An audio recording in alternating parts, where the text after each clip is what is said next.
बिस्मिल्लाहिर्रहमानिर्रहीम। अस्सलाम वालेकुम फ्रेंड्स। दोस्तों कुछ दिन पहले हमने ये वीडियो एक अपलोड की थी, क्वालिटी ऑफ गुड स्टूडेंट।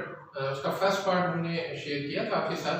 आज इंशाल्लाह हम जो बाकी रिमेनिंग है वो डिस्कस करेंगे। उससे पहले एज यूजुअल जो मेरी रिक्वेस्ट है कि मेरा YouTube channel awareness Iqra by doctor Jabar Islani please subscribe कीजिए, उसको बेल आइकन को पुश कीजिए ताकि मेरी वीडियोस आपको फ्री कंटेंट मिलती रहें। वीडियो को भी शेयर कीजिएगा, लाइक कीजिएगा। So immediately we switch on to our task के जो 5 हमने शेयर की थी, punctuality, regularity, respect and honour, honoring the parents and cleanliness and discipline। ये 5 हमने शेयर की थी, डिस्कस की थी। आज हम करेंगे soft hearted and kind. Good student must be soft-hearted and kind. He never fights with parents, teacher, class fellows, elders, friends, neighbors। सबका एक good student जो है उसको ख्याल रखना होता है। और ये चीज़ें हमें जाहिर सी बात है, being parent, being teacher, we are responsible, we are solely responsible to teach them या to make them soft-hearted and kind। हुज़ूर अलैहिस्सलाम जिनका हम सबको पता है कि वो कितने सॉफ्ट हार्टेड और काइंड होते थे।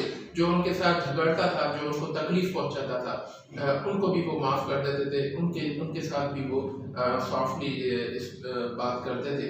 तो काइंड भी बहुत होते थे। जाहिर सी बात है, उनके ज़्यादा भर के कोई काइंड नहीं है हस्ती इस दुनिया में। तो हमें अपने बच्चों को ये चीज़ें सिखानी चाहिए, तभी हम उनको एक गुड स्टूडेंट कह सकते हैं।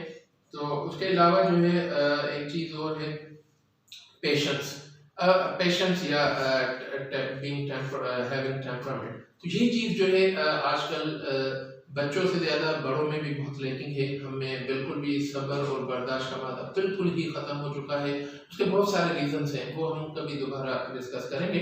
लेकिन आज जो है स्टूडेंट पे हम डिस्कस कर रहे हैं। अ good student always passion and attitude, like he never interferes in between elders conversation, always raise his hand in class for answering, listen to teacher, parents and everyone carefully and with attention, waits for his or her turn in classroom, shops and everywhere. He never gets irritated in case of any failure. He never gets panic in any disastrous situation। यानी जैसा कि जाहिर है कि बच्चों को हमें सिखाना चाहिए कि इंटरफेयर ना करें जब बड़े बात कर रहे हो या टीचर बात कर रही हो। आजकल ये हम देखते हैं कि बच्चे बड़े बात कर रहे होते हैं आपस में, पेरेंट्स या कुछ भी रिलेटिव्स भी या टीचर्स बीच में बिना परमिशन के और इंटरप्ट करते हैं बच्चे। तो ये चीज़ें हमें बच्चों को सिखानी चाहिए कि इस तरह नहीं होना चाहिए। Always raise his hands in class for answering. Hand raising का बच्चों को लाजमी जो है ये रूल हमें सिखाना चाहिए। इसके अलावा इवन जब बड़ों के साथ बैठे हुए पेरेंट्स के साथ, तो उसमें हैंड रेस तो चले फॉर्मल एक है, लेकिन उन्हें अपनी बारी का इंतजार करना चाहिए। Listen to teacher, parents and everyone carefully. जाहिर सी बात है, बच्चों को ये चीज़ें हमें सिखानी चाहिए कि जब भी कोई बड़ा या कोई भी बात कर रहा हो तो उन्हें आप अटेंशन दें और उसे केयरफुली सुने, ना कि क्योंकि आजकल ये ट्रेंड है कि बच्चे बड़े जब आपस में बात कर रहे होते हैं, एक बात कर रहा होता है तो दूसरा जो है वो मोबाइल में लगा हुआ होता है, मैसेजिंग में या गेमिंग में। तो बच्चे वो हमसे जाहिर सी बात है वो अडॉप्ट कर रहे होते हैं। टीचर भी ऐसे ही है, उनका भी अटेंशन नहीं होता। हम बच्चे बात करना शुरू कर देते हैं, हम उनकी बच्चों की बात काट के दोबारा अपनी बात शुरू कर देते हैं, उनको इग्नोर कर देते हैं। तो जब हम इस तरह बिहेव करेंगे तो लाजमी बच्चे जो है वो हमसे अडॉप्ट करते हैं, क्योंकि किड्स या children are mirror image of their parents और एल्डर्स। ठीक है जी, इवन ऑफ टीचर। तो हमारा जो बिहेवियर है, हमारा एटीट्यूड है, वो रिफ्लेक्ट करते हैं बच्चों को। इसलिए हमें भी ये चीज़ें सारी अडॉप्ट करनी पड़ेंगी। बच्चों को जो है क्लासरूम, शॉप्स में, फूड स्टॉल्स में, मॉल में, हर जगह खेलने पे बच्चों को ये सिखाएं कि अपनी जो है बारी का इंतज़ार करें, अपने सब बर्दाश्त का मादा पैदा करें, अपनी बारी का इंतज़ार करें। अगर आप जाहिर सी बात है किसी शॉपिंग प्लाजा में जाएंगे या फूड पार्लर पे जाएंगे या कहीं भी आप पैनिक शो करेंगे, आपका बिहेवियर ऐसा होगा, टॉलरेट नहीं करेंगे किसी चीज़ को, तो बच्चे भी नहीं कर पाएंगे। तो being patient, we have to make our children, our kids patient. तो वो हमें पहले जाहिर सी बात है खुद करना होगा। उसके अलावा बच्चों को ये चीज़ें हम सिखाएं, बर्दाश्त का मादा पैदा करें कि कोई भी फेलियर हो किसी भी चीज़ में, मार्क्स कम आ जाए, कोई चीज़ जो है आपको याद ना आ रही हो, या किसी भी एक्टिविटी में आपको बार बार फेलियर मिल रहा हो, तो डोंट गेट इरिटेटेड। आप उनको सिखाएं कि it's part of life, it's part of game, जो दोबारा कोशिश करें, ट्राई अगेन। तो ये स्टूडेंट की क्वालिटी होनी चाहिए। He never gets panic in any situation. हमें ये भी सिखाना चाहिए कि जो ज़िंदगी है उसमें डिफरेंट सिचुएशंस आती हैं, डिजास्टर्स आते हैं, परेशानियाँ आती हैं, तो हर चीज़ में हमें उन्हें सब्र सिखाना चाहिए, क्योंकि इन्नल्लाह मअस साबिरीन, और अल्लाह ताला ने ही हमें हुक्म दिया है कि सब्र करें। और बच्चों को ये चीज़ें भी हमें सिखानी चाहिए, जैसे कुरान शरीफ में हुक्म है वस्ताईनु बिस्सब्रि वस्सलात, नमाज और सब्र से मदद हासिल करो। तो जाहिर सी बात है ये बच्चों को चीज़ें हमें सारी सिखानी चाहिए। उसके अलावा है रेस्पॉन्सिबल। अब आजकल हमने देखा है कि बच्चे जो है बिल्कुल ही इर्रेस्पॉन्सिबल होते हैं, बिहेवियर उनका इर्रेस्पॉन्सिबल होता है, एटीट्यूड इर्रेस्पॉन्सिबल होता है, और बिल्कुल ही केयरलेस होते जा रहे हैं। तो अ good student is always responsible and fulfil his duties carefully. Like कुछ मैं आपको बता देता हूँ कि he keeps his classroom, bedroom and streets neat and clean by himself. He always keeps furniture, chairs in bedroom, classroom rearranged. He always performs all personal tasks by himself, like iron clothing, polish shoes, wash crockery after food, having meals. He always switches off the fans, tube lights, and after coming out of bedroom or classroom. तो ये सारी चीज़ें भी responsibility में आती हैं, जाहिर सी बात है। और भी है कि अपना होमवर्क टाइम से करें, वो डिसिप्लिन, रेगुलरिटी सारी रेस्पॉन्सिबिलिटी में ही आती हैं। लेकिन ये चीज़ें हमें बच्चों को सिखाना चाहिए, क्योंकि मोहम्मद मुस्तफ़ा सल्लल्लाहु अलैहि वसल्लम का वंस अगेन उनका कैरेक्टर भी यही था, क्योंकि इथिकल वैल्यू भी यही है। और इथिकल वैल्यू के सारी काम अपने नबी पाक सल्लल्लाहु अलैहि वसल्लम अपने मुबारक हाथों से सर अंजाम देते थे। तो उसमें जाहिर सी बात है ये क्लासरूम, बेडरूम को साफ करवाना हमें सिखाएं, उन्हें बताएं कि फर्नीचर को रीअरेंज करके कैसे रखा जाता है डाइनिंग के बाद या क्लासरूम के बाद या नींद से उठने के बाद। उन्हें सिखाएं कि how to rearrange the furniture and belongings. उसके अलावा कपड़े इस्त्री करना, शूज़ पॉलिश करवाना, और बच्चों को ये सिखाएं कि जैसे ही खाना खा लें तो अपनी क्रॉकरी खुद वॉश करें। उसके अलावा जो आजकल वो पता नहीं, मतलब हम काफ़ी यूटिलिटीज़ पे भी करते हैं, लेकिन हमें फिर भी कदर नहीं है। तो हम जहाँ से उठते हैं हम खुद फैन या ट्यूबलाइट्स ऑफ नहीं करते, तो वो बच्चे भी सीख नहीं पाते।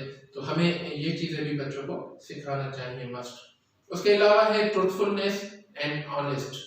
ट्रुथफुलनेस, आपको जैसा कि पता है कि हुज़ूर अलैहिस्सलातु वस्सलाम का इरशाद है कि तुम सच्चाई को अख्तियार करो, क्योंकि सच्चाई आपको जन्नत की तरफ ले जाती है।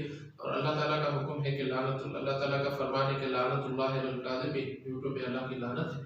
तो जाहिर सी बात है सच्चाई जो है, बीइंग मुस्लिम, बीइंग ह्यूमन, हमारी जो है मोस्ट कह लें कि इम्पोर्टेंट या कोर वैल्यू है। इसके अलावा जैसे नबी पाक सल्लल्लाहु अलैहि वसल्लम से पूछा गया कि मुसलमान जो है झूठ बोल सकता है, तो नबी करीम सल्लल्लाहु अलैहि वसल्लम ने फरमाया कि मुसलमान झूठ कभी नहीं बोल सकता। ठीक है जी। उसके बाद being honest, a good student is honest in all terms, like he never steals belongings of class fellows. काफ़ी बच्चों में आदत होती है, हमने खुद ऑब्जर्व की है कि छोटे बच्चे होते हैं, उनको ऐसी जो सेंसिटाइजेशन नहीं होती इन चीज़ों की, तो वो मतलब एक तफरीहन भी जो है बच्चों की चीज़ें चोरी करते रहते हैं। उसके अलावा ही always confidence in case of any mistake. बच्चों को ये चीज़ें सिखाएं। This is also one of the component of the honesty, कि बच्चों को अपनी गलतियों को मानना सिखाएं। ठीक है जी। He never cheats in exams and class test. अब ये चीटिंग तो हम सॉरी टू से हम खुद बच्चों को इनकरेज करते हैं कि भाई कोई मसला नहीं है, आप देख लेना, किताब ले जाओ, या आगे जैसे जैसे उम्र बढ़ती है, ग्रेड्स बढ़ते हैं, तो हम खुद पैसे देके चीटिंग करवाते हैं और मार्क्स लगवाते हैं। तो इन चीज़ों से हमें बचना चाहिए। He never plans bad things या bad ideas for his friends or class fellows। ये बच्चों को सिखाना चाहिए कि बदगुमानी ना रखें अपने दोस्तों और क्लास फेलोज के साथ, उनके बारे में बुग़्ज़ ना रखें, उनके बारे में हसद ना रखें, उनके साथ फेयर प्ले करें, उनके साथ फेयरली बिहेव करें। ठीक है जी। ये चीज़ें सारी ऑनेस्टी में आती हैं, तो हमें बच्चों को लाजमी ऑनेस्ट भी बनाना है, क्योंकि हुज़ूर अलैहिस्सलाम की सबसे बड़ी क्वालिटी ये थी जो हाईलाइट की गई थी बुजुर्ग उलमा के हिसाब से, कि वो सादिक और अमीन थे। ठीक है, यानी ऑनेस्ट और सच्चे थे। तो ट्रूथफुलनेस और ऑनेस्ट जो है हमारी बीइंग मुस्लिम, अगर हम में ये दो चीज़ें नहीं हैं तो नबी पाक सल्लल्लाहु अलैहि वसल्लम के फरमा और अल्लाह के इरशादात के मुताबिक जो है हम मुसलमान कहलाने के भी लायक नहीं हो सकते, इवन इंसान कहलाने के भी लायक नहीं हो सकते। तो ये चीज़ें उनको जो है लाजमी सिखानी चाहिए। ये उसके अलावा जो है ये 5 और हमने ये डिस्कस कर लिए हैं। तो मैं ये चाह रहा था कि छोटे छोटे टुकड़ों में हो ताकि बच्चों में भी थोड़ा बहुत इंटरेस्ट पैदा हो। तो इसलिए इंशाल्लाह ये पार्ट हम यहीं ख़त्म करते हैं। इंशाल्लाह फिर जल्द ही हम तीसरा पार्ट भी उसमें करेंगे, कुछ और क्वालिटीज़ होंगी। तो आज जो हमने क्वालिटी जो हमने डिस्कस की थी वो ये थी कि सॉफ्ट हार्टेड एंड काइंड बच्चों को होना चाहिए। उसके अलावा जो है पेशेंस, टॉलरेंस, हमें सब्र सिखाना चाहिए बच्चों को।